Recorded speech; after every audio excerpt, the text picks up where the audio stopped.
Hey everyone, Angela Langlotz, trademark and business law attorney here, going live as I do every weekday to talk about trademark law.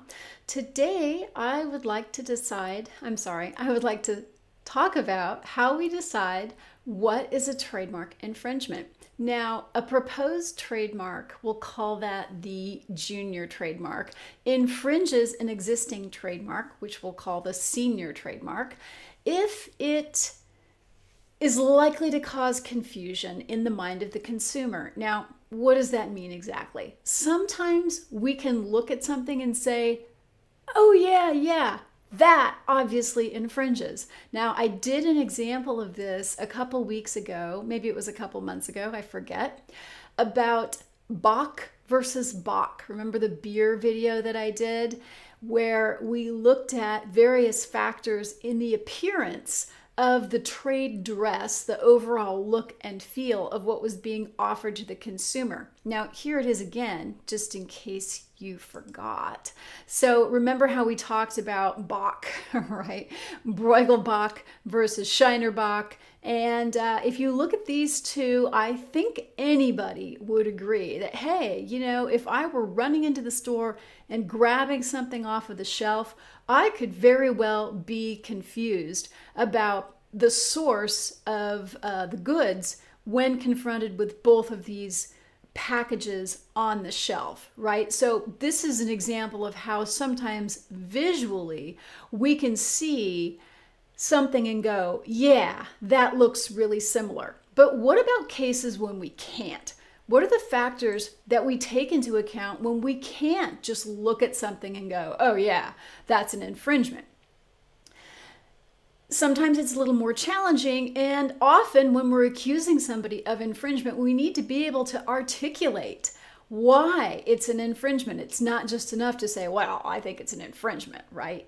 So one of the factors that we use is the distinctiveness of the senior mark.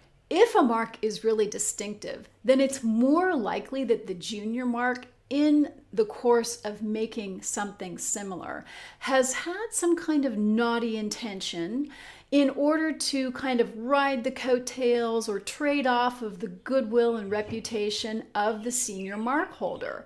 We see this a lot when people do what they're trying to call parody, like the guy who wanted to start a kosher grocery store and call it Trader Schmoes to kind of play off of the notoriety and reputation that Trader Joe's had built up. We see that a lot in the marketplace. And when that happens, we have to ask ourselves, now, is that person adopting that trademark because they just thought it was a cool trademark, or are they trying to play off on the notoriety and popularity of the senior mark holder? If they're trying to play off the notoriety of the senior mark holder, then it is more likely that that's going to be found to be an infringement, and they're going to have to stop. And although it's not likely to prove consumer confusion, you just have to have a likelihood of confusion. Any instances of provable consumer confusion are going to weigh heavily upon a finding that a junior mark is infringing the senior mark.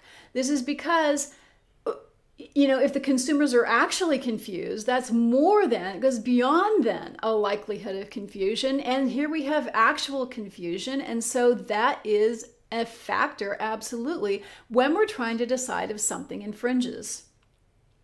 Trademark owners are also allowed a reasonable zone of expansion for their product line. For example, if I'm producing t-shirts, a line of novelty t-shirts, and a junior user starts using a similar mark on baseball caps, there's a likelihood that I could expand my business as the senior user to the baseball caps, right? That's a natural zone of expansion because people that produce novelty t-shirts also produce baseball caps. So if the mark is similar and they're in part of my natural zone of expansion, I, as the senior trademark holder, am going to have an easier time asserting that that's an infringement of my trademark. What else?